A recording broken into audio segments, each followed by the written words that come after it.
Hey, what's up guys? This is Anthony from Anthony's Customs, and for this review, we are looking at the SH Figuarts Venom from Venom, Let There Be Carnage. What a clever title that is. We're going to do a question of the day right now. Should I see the movie? I haven't seen it yet. I thought the first Venom movie was actually fine. I didn't have a problem with it. It wasn't like the best thing ever, but I enjoyed it. Is the second one worth watching? I haven't really heard anything about it since it came out, so let me know if you guys think I should.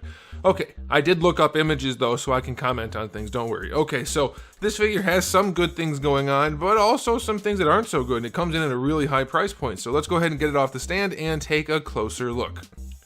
Now, one thing I want to talk about before I get rid of the box, and this plays right into, or goes right into, transitions well into the aesthetic portion of the review, which we'll get to very soon. He's blue. He's navy blue, dark navy blue, not black, navy blue. Every image I can find of Venom anywhere, including the images of the figure itself, are black. Very clearly black. There's a light source hitting him right on the forehead right there. It is clearly black. Every image I can find, black. Every screenshot from the movie, black. But this figure, navy blue. That drives me nuts. If anybody can explain that, wonderful, please do so in the comment section below.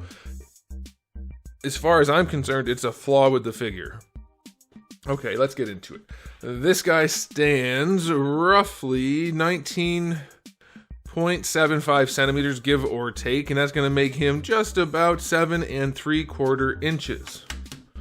Okay, so he's not huge. For a Figuarts figure, he's pretty big. Here is the more or less the movie version of Venom. They just repainted it, and it's a different head, of course, but this is the Marvel Legends movie Venom with the custom feet, but still. So they're about the same height, like almost exactly, depending on how you have them standing. And I think Hasbro did a much better job overall. They both have some attributes that are better than the other in terms of getting the physique correct. I would go with the Hasbro one every time, though, if I'm looking at both of these figures, just from the proportions and the look of the body. That's my take. Okay, we'll get that out of here now. Alright, so we have to do a quick height comparison just to make everyone happy. Here is Darwin, right up to the nipples. And there you go. Okay, so let's talk about the aesthetic. It's blue, so I'll get that out of the way. We don't have to talk about that ever again. The head's really tiny, and also it looks like two figures put together. Actually, it looks like this is from a figure, like the chest and arms and legs and waist, one figure. Head and middle torso from another figure. They did something really weird. They made the chest really broad. They made the hips very, like the whole groin section is very large. It matches the lower legs because he is built that way. But they brought this up really high and then made his trunk very tiny in the middle. It looks very segmented, and mostly that's because of how high up they brought this. This should have been cut off at the bottom. Right where this bottom part of the waist piece is. That's where the top of this whole section should be. They made this very strangely, and they did it to give the hips a lot of range of motion, which works out well enough, but his proportioning is super weird. He also has virtually no neck, and I don't mean height-wise, I mean girth-wise. There's no neck. The traps disappear into nothing. And then he has a little tiny head, which is semi-accurate, but not quite. It's not supposed to be that small. And the neck is tiny. It's just weird looking to me. It looked really good in the promo images because they hid all the weirdness. But the weirdness is on display here. And you might be able to post some of it away, and if you don't mind doing that, that's fine. But it is weird. It's super weird looking. Other things to note, he is covered in texture, so that's fine. And there's no paint anywhere on him other than the white vein thingies, which are done surprisingly well. They're sculpted and painted. Most of the paint is really clean. There's a few spots here and there that could be a lot better, but mostly it's good. Then the head paint job it's actually really nice. I think they did a really good job with the teeth. The eyes are white, kind of like a semi-gloss white. They do have a shade to gray in the center there, like as it comes to the nose, which is a little bit weird, but all in all, I'd say the paint job is good, though it is very sparse. The sculpt work is fine, other than that weird proportioning situation. Yeah, that's just wrong. It just looks super weird. It's too segmented. It doesn't transition well. It's so weird looking. But otherwise it looks okay. So, oops, I'll give this guy an aesthetic rating of 6. It's 130 bucks. 130 bucks for a 7-inch figure. Was it 7? Roughly 7.5, something like that. So 130 bucks. It better be damn near perfect. And this is nowhere near, not even close. So that's where I stand on that. All right, let's get into the accessories. We have 3 heads, the neutral / smiling head. Then we have the open mouth head, and then we have the yelling open mouth head. And they are all equally well done. They're okay. I think the really open mouth, the yelling head, because it's 2 pieces, where the bottom jaw connects to the top, it looks really weird. They didn't do a good job transitioning that at all. Looks pretty rough. As for the hands, he comes with open hands on him in the package. Then we get a set of fist hands and a set of pointing finger hands.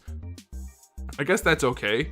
I think some gripping hands would have been nice so that you can have him holding another action figure, but we don't have that. We do have a Venom symbiote and a clear display stand that holds it up, and that looks okay, and that's to make it look like it's coming out of another person. Why it has a peg hole at the end of it, I don't know. Doesn't make any sense, but that's what you get. It's not bendy or anything, so I don't know why there's a peg hole at the end of it. And then lastly, we get the alternate back plate, which has his tendrils, which have 2 ball hinges on them, and they work well enough, I guess. That's really not going to serve any purpose other than to just put him on his back and pose him however you want to make it look more dynamic. And they work well enough, but because they have a curve sculpted into them, you're not going to have a whole lot of versatility there. So accessory-wise, I'll go 8 out of 10. That's good enough. Could be a little bit better. Another set of hands, something like that would be nice. All right, let's talk about the articulation. For 130 bucks, they better have brought it. But I have bad news, guys. They went Marvel Legends and gave us a hinged ball peg. But they did it even worse than Hasbro and gave us the world's tiniest little ball peg. It's so tiny. So very tiny. And the head sits on that ball peg. But the ball peg, oh come on, serves very little purpose other than a swivel. There's like a little bit of wiggle, but it's just a swivel essentially. And then you get your hinge, which works, that's fine. And then the neck itself is on a ball peg. So it's like not the worst thing in the world, but it's not great. And if you look from the side, you can see why having no neck is a problem. Because his head is very long. And so it looks really, really goofy. So what they did is they gave you this little plate back here that slides down. Only they don't really like sliding down and they don't do it very well. It has like a little swivel. I'll use this one instead because it's already down.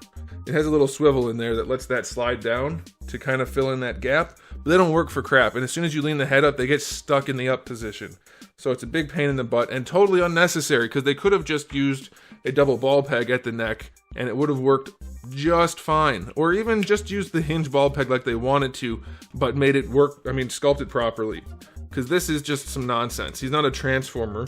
We don't need extra neck plates hanging down for no reason. Just make the neck the right size, make the ball peg the right size, and fit the head on properly. This is like action figure 101. It's super weird that they did it the way they did. Over-engineering is like... It's ridiculous on this figure especially. It's like the Iron Man figure, whatever, okay. Okay, so the butterfly joint does go forward and back. Has a little bit of up and down also. It appears to be connected by a ball peg. So that helps some, but not really because his arm just goes forward by using that butterfly joint. It's a good butterfly joint in terms of aesthetics, but it doesn't really do anything. Like if you can't even go up in the gap right here. Not really, so it doesn't do much. That's his arm without the butterfly joint. And with it. It's virtually nothing. So it's more useful in this, just for some nuance posing, I guess. I don't get it. That works well, better than horizontal. Of course, you get your full rotation. Bicep swivel is fine, pretty loose though. Double jointed elbow works nicely. Ball hinge on the wrist, I like that, no problem there. Torso articulation. Top one does work pretty well. Not as well as it should though, because they did something weird. There's like a weird hinge ball peg combo, and he should lean to the side. He won't. I don't know what's going on in there, but it doesn't feel like it's stuck, it just feels like it doesn't work. So I don't know what's going on there. But you do get rotation, and it leans back nicely, and it leans forward nicely. Oh, that's so annoying. And then we have another ball peg down here in his giant pelvis, which is super tight. Oh, do you hear that? Oh man. And it doesn't have a ton of range either because this goes up way too high. So it leans back a little bit, it leans forward a little bit. I can't get it to go side to side. It just keeps twisting like the top, flexing and then bouncing back. Is that a feature? And then rotation. Oh, it doesn't want to rotate either. It's stuck. It's binding and it's stuck. So there's at least 2 joints in that torso that don't work right out of the box. So that's wonderful. For the hips, they better have great range considering how gigantic they made his pelvis. They go up to basic standard, just horizontal, no problem, but nothing special. And then they go all the way back, so that's good. Out to the side, not quite splits. So I guess that's okay. Pretty loose too. Thigh swivel is fine, no problems there. Double jointed knee does give you good range and it works pretty nicely. So that's good, looks good, no problem there. Ankles are on a ball hinge, so that works really well. Full on ankle rocker, full on forward and back, no problem there. And then lastly, we have our toe hinge on his little creepy alien toes. It's designed exactly the way I've been saying they need to design toe hinges. If they're gonna do them, make the whole section the whole thickness of the foot, so when you bend it, it's just flush. And they did that, so that's wonderful, but it's very loose. It's almost worthless. So, you know, it's riddled with problems. And for 130 bucks, I don't think we should have to deal with a riddle of problems. It's not anywhere near as good as it should be. Yes, you can pose it well enough to hide the problems, but he still has a peanut head, no neck, and no abdomen. Lots of loose joints, and he's blue instead of black. So, I'll give the articulation an overall rating of 6. That torso is just screwed up completely. The neck doesn't work as well as it should. Otherwise, it's okay other than looseness. Time for a final rating. I already kind of talked about it, but for 130 bucks, no freaking way is this worth it. No way. This is why I stopped collecting MCU SH Figuarts. They cost way too damn much, and they are not as good as they should be, in my experience. There have been a few that are good enough, but at the price point they're coming in at, it's just way too much for what you're getting. It doesn't work well enough. It doesn't look good enough. It's just not enough. So with all that figured in, I'm going to give this an overall rating of 5 out of 10. His body looks so weird. His tiny head is too tiny. I have looked up images. I have seen the original Venom movie. His head is too tiny. His neck is too tiny. His abdomen is too tiny. When Hasbro gives you a run for your money, you've done something wrong. Just get the Hasbro movie Venom, honestly. This technically has more range and motion, more accessories for sure, but the Hasbro one is definitely good enough. Especially, unless it's gone like through the roof, I don't know, secondhand, but this is just not it. So yeah, I'm done. There it is, guys. Thanks for watching. If you enjoyed the video, please do give it a thumbs up. If you didn't, give it a thumbs down. And if you haven't subscribed, you should. I have new videos almost every single day, and thousands already on the channel. So make sure you come back for all of that. In the meantime, keep collecting.